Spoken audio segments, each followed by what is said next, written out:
this way. If there is a problem, then I'll ask you to put them on. All right. Thank you. Thank you. Lisa, is it? Yeah. Yeah. Thank you. Hi, Chris and Maloon. Well done. Thank you, Navi. And well done from your remote location.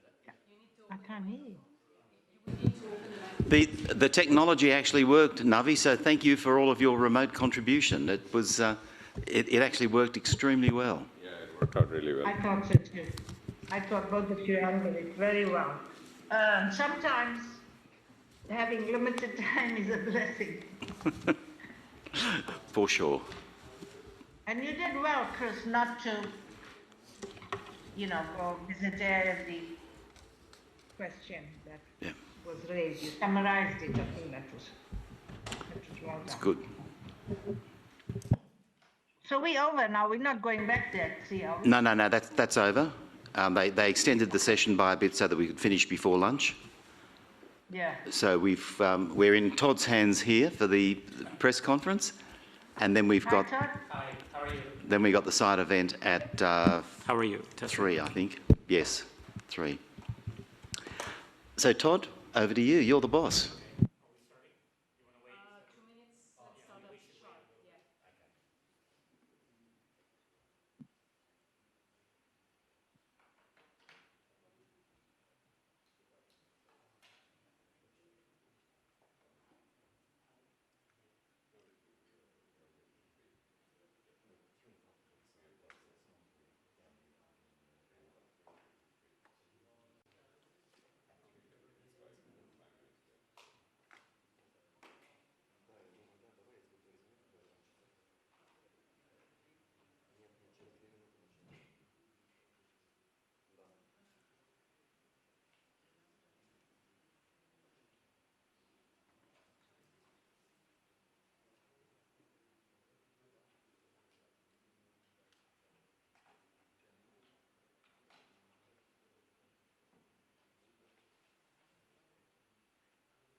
Okay.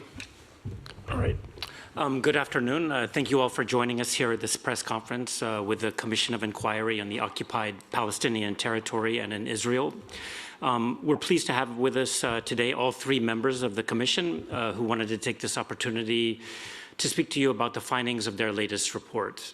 The chair of the Commission, Ms. Navi Pillay, will be joining us online via Zoom. And with us here in Geneva, our fellow experts, Mr. Maloon Koutari and Mr. Chris Sidoti.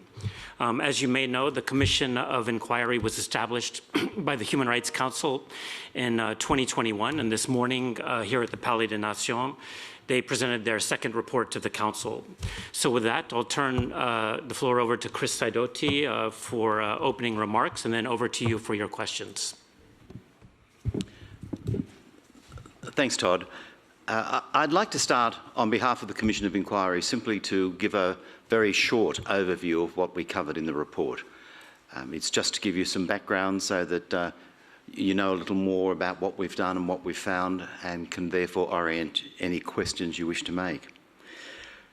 As you know, we've just literally walked out of the Council chamber. We've just presented our second report. We're required to report both to the Human Rights Council and to the General Assembly on an annual basis. And so this is our second report to the Council, but our third report in total. This report looked closely at restrictions on civic space, dealing both with the role of civil society organisations and the difficulties that they have faced. For the first time, we exercised the breadth of our mandate.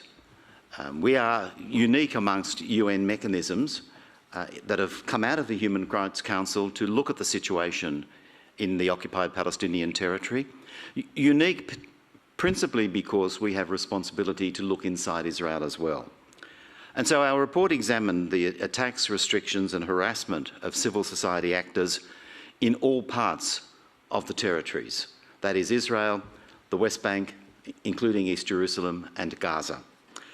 And we also looked at all duty bearers, that is the Government of Israel, the Palestinian Authority, and to the extent to which it is relevant, the de facto authority in Gaza, Hamas.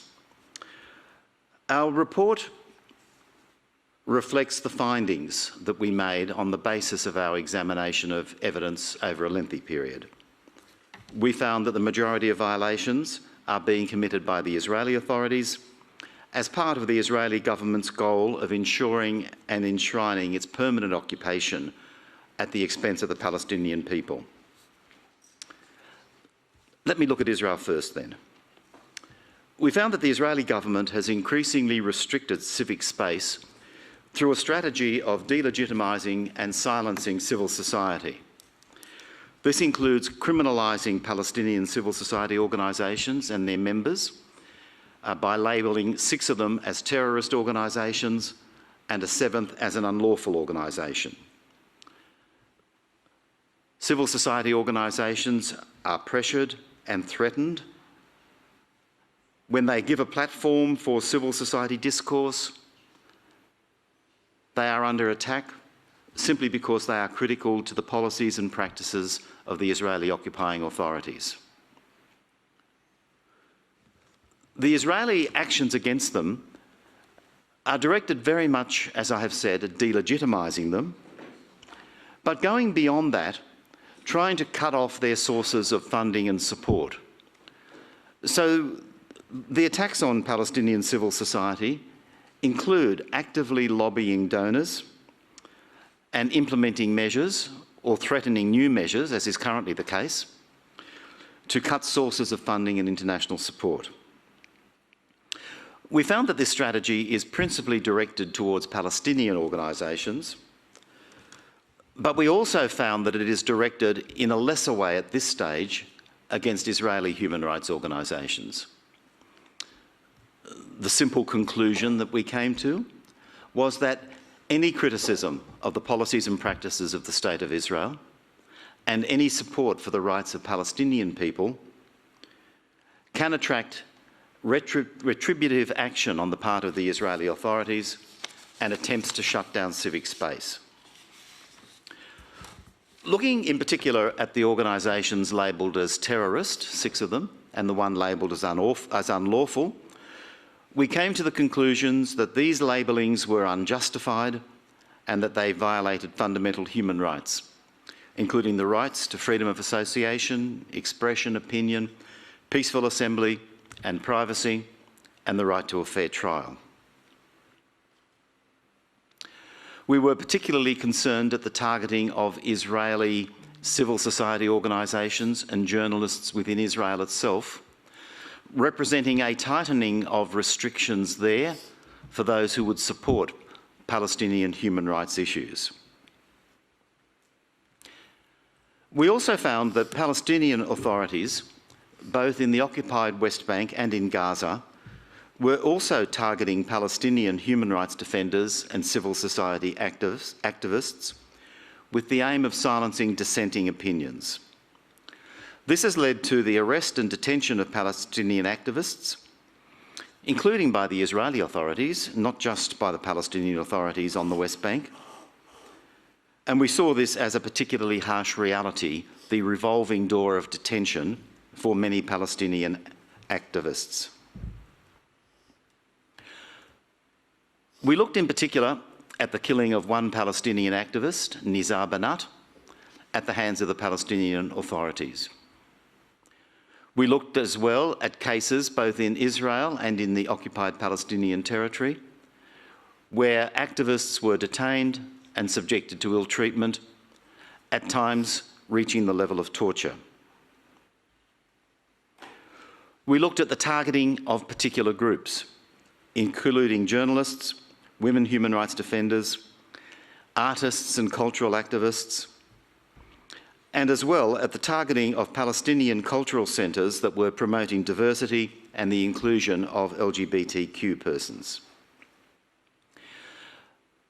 Our report to the Council is necessarily short. We have to face word restrictions, as you know.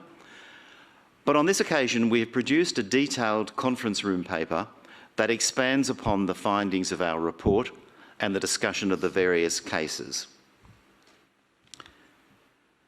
So far as we're aware, this is the first time that a United Nations human rights investigative body has dedicated a thorough investigation to the situation of Palestinian and Israeli human rights defenders inside Israel itself. The violation of rights inside Israel falls squarely within our geographical mandate, and we will continue dedicating attention to that in our coming reports. The discussion at the Human Rights Council today was quite full. We had 50 member states, plus Palestine as an observer state, so 51 states speaking during the course of the interactive dialogue. We were greatly encouraged that not one of the 51 states that spoke took any issue with the content of our report, with our findings and recommendations. There were critical comments made on many situations, and there were many comments made about the situation on the ground in Palestine. But there were no issues raised about anything in our report itself. So that was encouraging for us and encouraging for us in our future work as well. We'll continue that work. Our mandate, as you may know, is not time limited, and it's not limited to a specific incident or event, but is a broad mandate. And with the encouragement of the Human Rights Council, we continue that work as an independent commission. We'll continue making recommendations, particularly on accountability measures, with the view to avoiding impunity and ensuring that those responsible for violations and abuses of human rights and violations of international humanitarian law are held to account. All those responsible, both those bearing direct immediate responsibility and those in positions of command responsibility.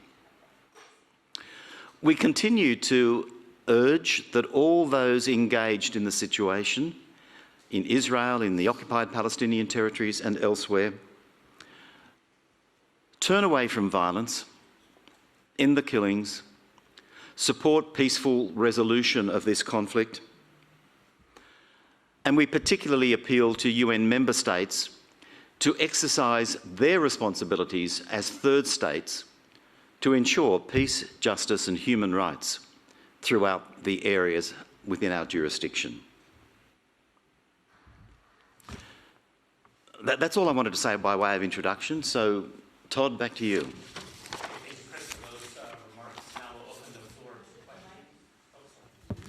Thank you, Chris, for those remarks. We'll open the floor now to questions. Do we have any from the room?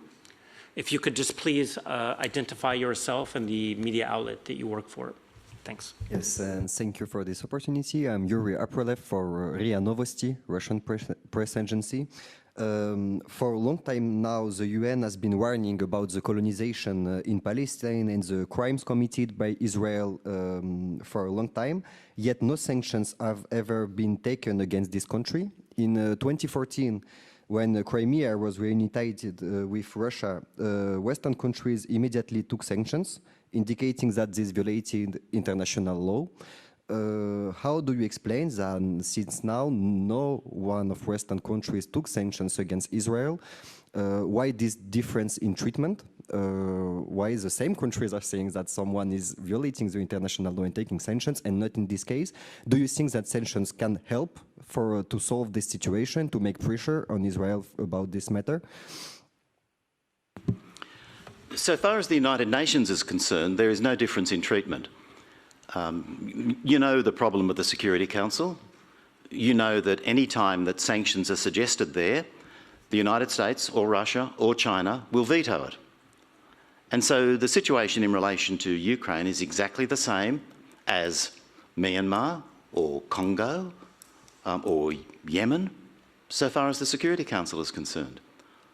Individual states make their own decisions for political reasons, and I don't have enough knowledge of 193 member states of the United Nations to know why, but I can certainly say that the problem in the Security Council that is preventing any effective sanctions on any gross violators is the problem of the vetoes of the United States, China and Russia. Beyond that, I can also say that when we are having our discussions with member states, particularly Western states, we are continuously making the point that the states need to go beyond just issuing statements, even condemnations, that there has to be some action.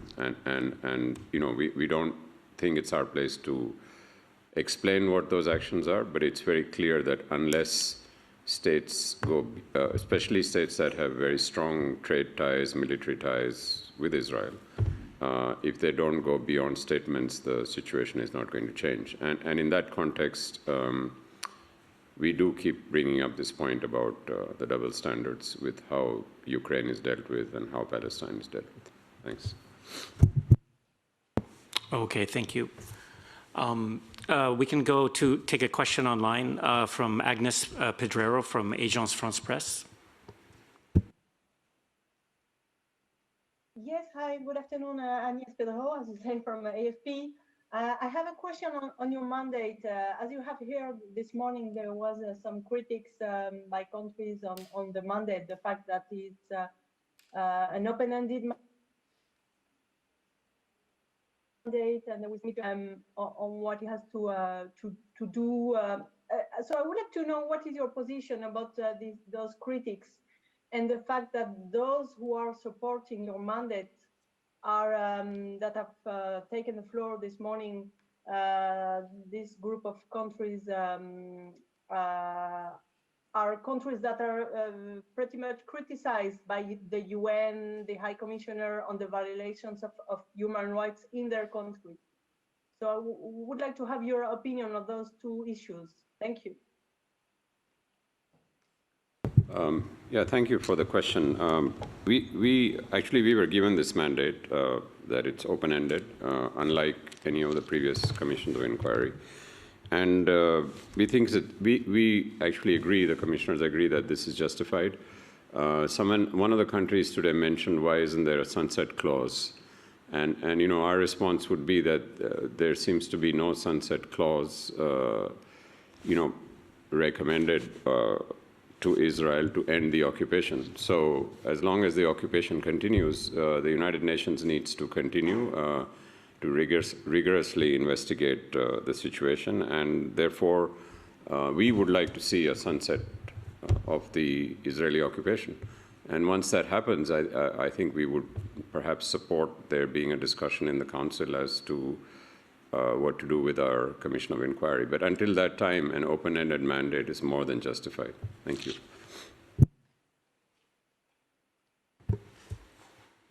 Okay. Any questions from the room? Okay. Go ahead. Yes, John Zarakos. I'm with The Lancet in France 24. I'd like the commissioners to elaborate a little bit on what you outline in paragraph 10 of your report on testimonies from civil society organizations in Europe and the US about the shrinking space for freedom of expression in relation to criticizing Israel. Can you shed some more light on what's going on in Europe and the US on this issue? Thanks.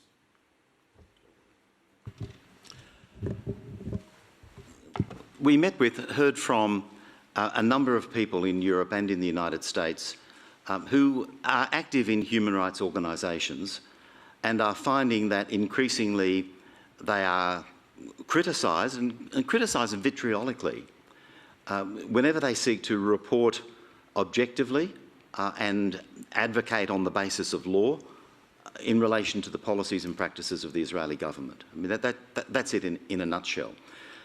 There are quite strong campaigns at times against individuals or against organisations who have been critical. And I would instance a very prominent person. We've not spoken to him about this, but the experience that Ken Roth had in relation to an appointment at Harvard University is an example. He was head of Human Rights Watch, one of the most respected human rights non-government organisations on the planet, and the way in which he was treated was scandalous.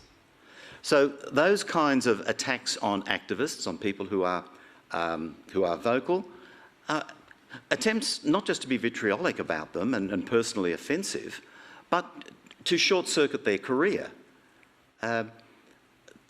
These are becoming more frequent, and we are hearing more about it.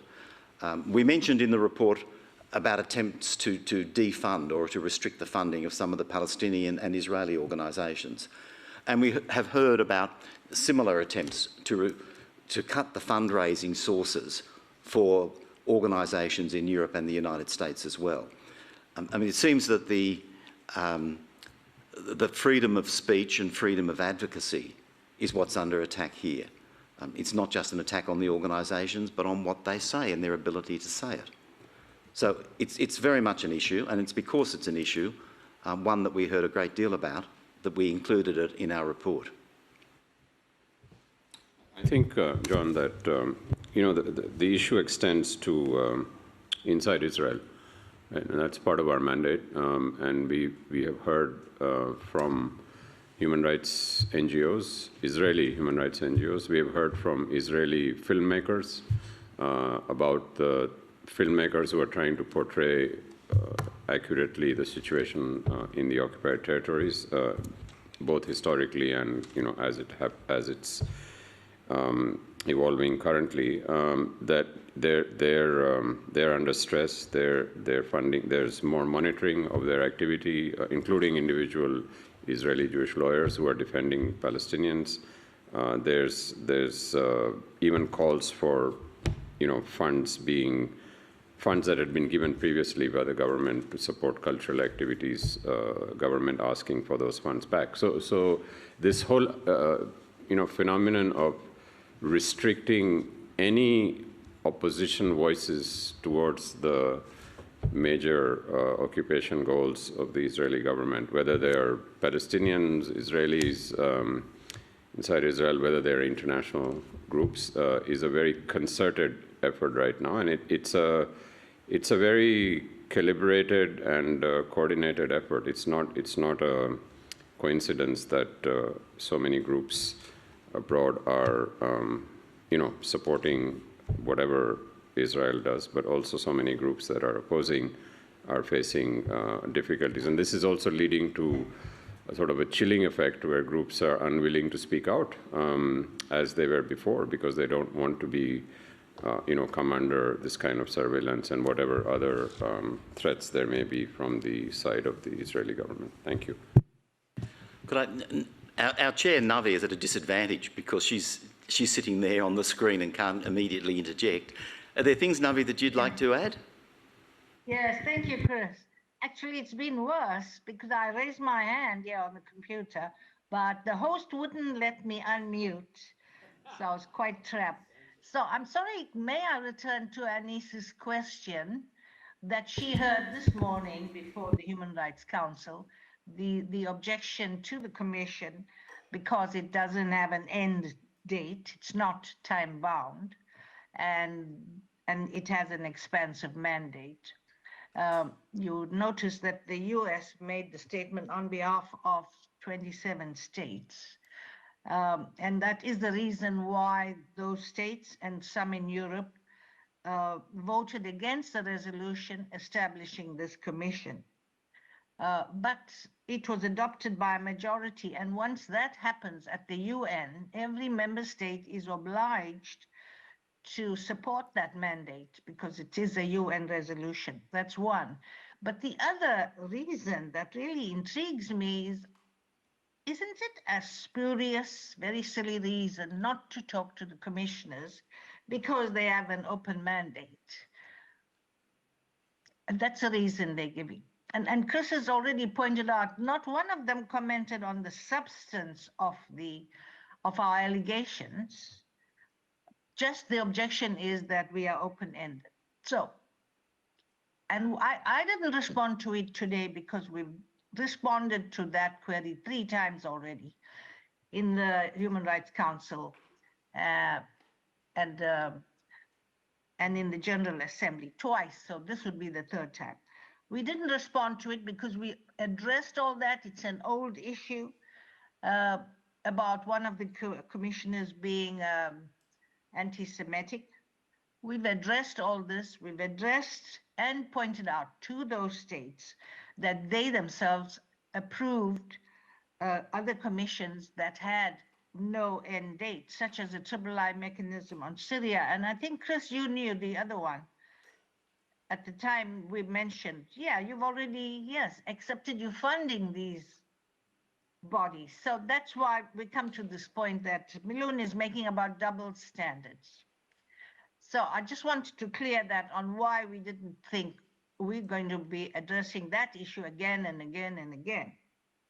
It is a mandate by resolution now, and every member has to respect that. So sorry, back to the questions that interest the media. So I'll bring my hand down. No, it's someone else's hand up there. Okay, thank you, Navi. We can go next to Emma Farge, who is online from Reuters. Thanks very much, commissioners. I wanted to know more about this lobbying that you discovered to pressure donors to end funding. What sort of evidence did you come across? Was it kind of letters, or how was it being carried out? And what sort of leverage would those groups have over donors, and was it effective? And finally, were these just targeting Palestinian organizations, or were they also going for kind of neutral international NGOs or even the UN itself? Thank you. Maybe I made the comment, so maybe I go first in answering.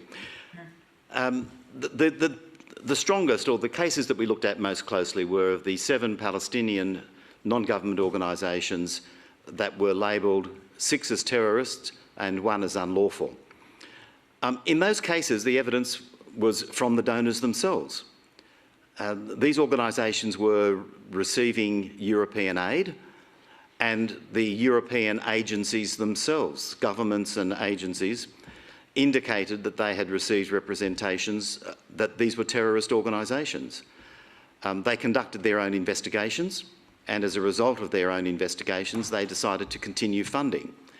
But the organisations themselves acknowledged the approaches made to them by the Israeli government.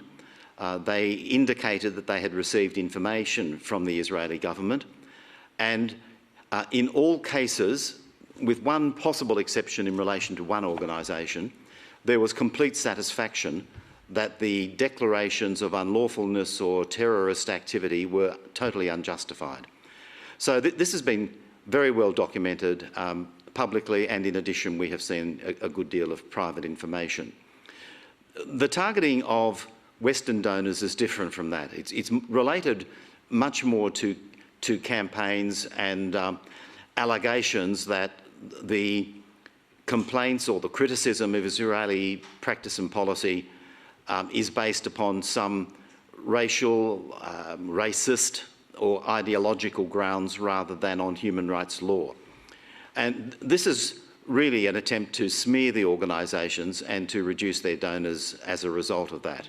And we've seen that I won't name the organisations, but we've seen it in the case of a number of well-known international non-government organisations that are active in relation to human rights that have found that the smear campaigns have been directed towards their donors. I should also add that we had a mission to a Western European country where we actually took the testimony of a national human rights organization that supports the work in Palestine, and they told us that there were legal cases filed against them to make sure that they cannot continue to function. So there are more and more cases coming from pro-Israel groups. We don't know if the government of Israel is behind that or not, but that doesn't matter. The question is that there is increasing pressure, whether it's legal or it's, as Commissioner Sidoti mentioned, smear campaigns against anyone, anywhere in the world who is attempting to defend the rights of Palestinians and clearly point out the violations coming from the Israeli side. This is a concerted global campaign. Thank you. Thank you, Maloon. So we'll go to Nick Cumming-Bruce from the New York Times. Yeah, good afternoon. Thanks for taking my question. A couple of questions, really. I think there was reference in the debate today about how people had come forward. You were thanking people who were giving testimony, sometimes at the risk of their lives. I'm just wondering if you could go a little bit into the kind of reprisals or threats or intimidation that you're aware of that has been directed at people giving evidence to your inquiry, whether from the Palestinian side or from the Israeli side. And secondly, I was a little surprised that in a report that pays so much attention to journalists, there was no reference to Shireen Abu Akleh. And you had a hearing in relation to that particular case. I kind of wonder where your inquiries on that have gone and whether you've seen any movement towards accountability for that. Thank you. Last question first, Nick. There is a reference to Shireen Abu Akleh, but only a reference in passing. We're continuing our investigations into the killing of Shireen Abu Akleh, and as our chair indicated in the opening statement to the Council today, that will be included as a major case study in our report to the General Assembly in October. The investigations had not been concluded in spite of the evidence that we'd taken so far, in time for us to include it in the current report to the Human Rights Council. So it's continuing and it will appear then, and we indicated in our report that that was the case, and the Chair referred to it again in her opening statement to the Council. Do you want to take the first one? Well, we can add here that we heard evidence relating to her killing at the oral hearings, including from members of the family. Yeah. Added a bit.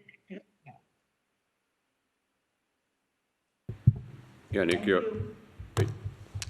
are you done, Navi? Would you like to continue? Or? Yes, thank you. Yes. Okay. Thanks very much, Nick, for your first question. We have been having a series of public hearings. We've had two in Geneva. And in addition to the public hearings, we've also had closed hearings. The closed hearings took place with activists from the occupied territories and with some journalists who are continuously under threat, and that's why they're closed hearings.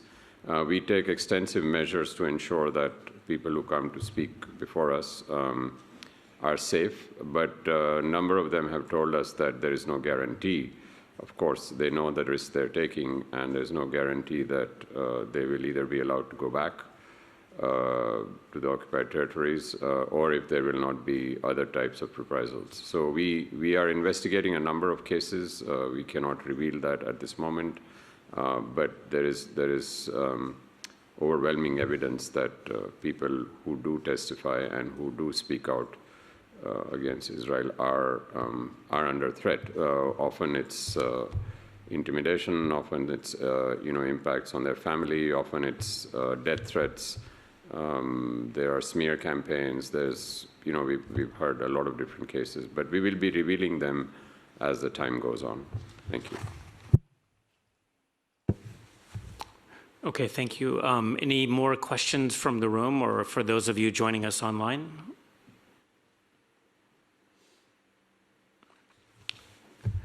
Okay. Navi or any of the members of the Commission, do you have anything else to add?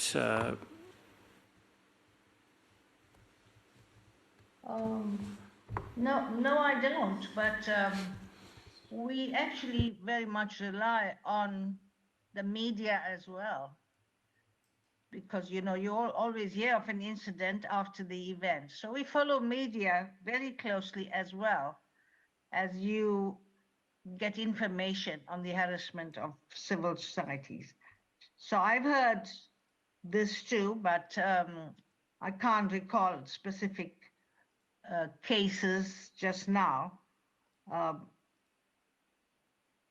about, even where, I'm referring to the European Union first stopping the funding to NGOs and journalists and on this terrorism charge. Then they did their own inquiry and stopped that. In the Netherlands was also a case where they stopped funding coming to an NGO.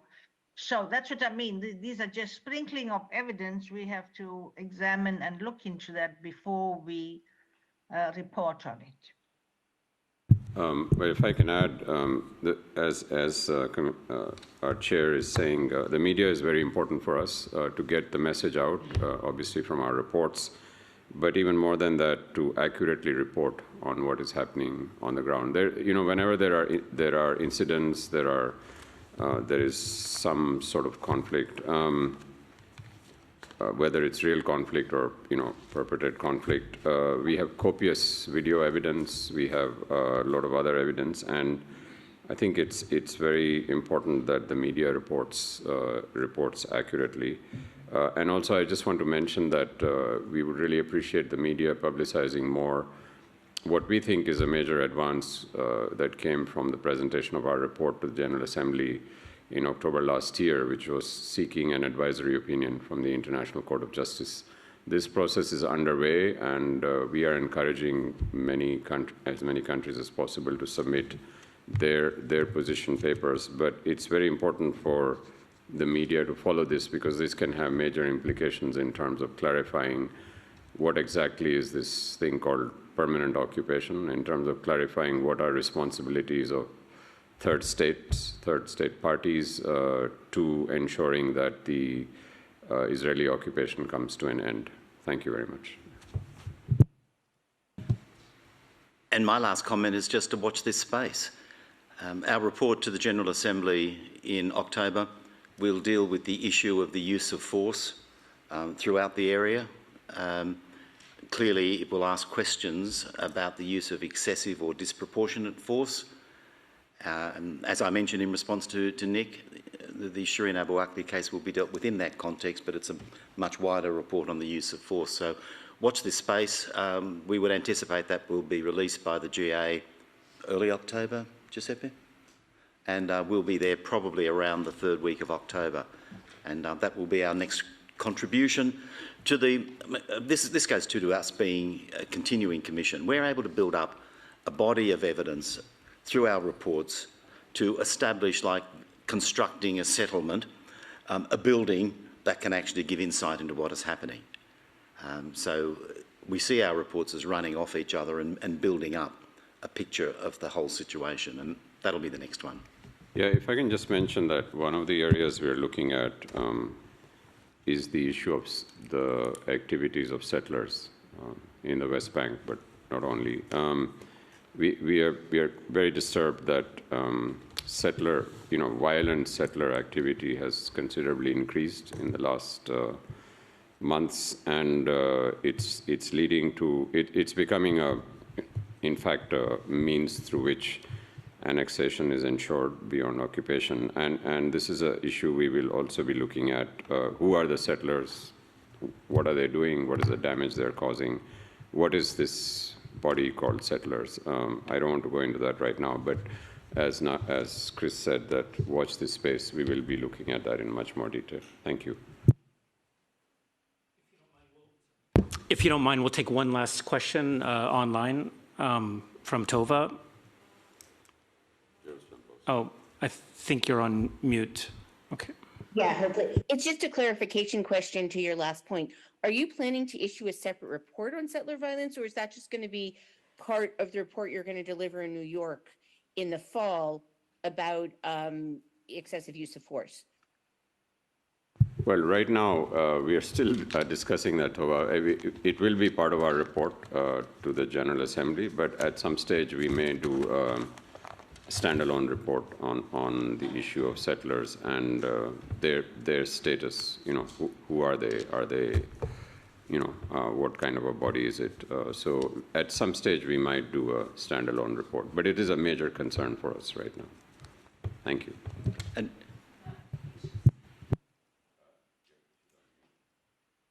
You're still muted. Sorry.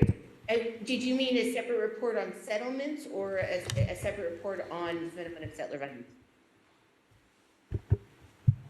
Yeah, it would be a combined report, settlements and we haven't decided yet, but and settlers. But our main concern right now is the nature of settlers. There seems to be no comparable global situation where you have a group of people who are, you know, running around doing what they're doing with full license from the state and the security forces. So I don't want to go into it more, but it's definitely an area we'll be looking at. I should say too, Tova, the next report is in the northern fall. For Navi and me, it will be in the spring. Okay.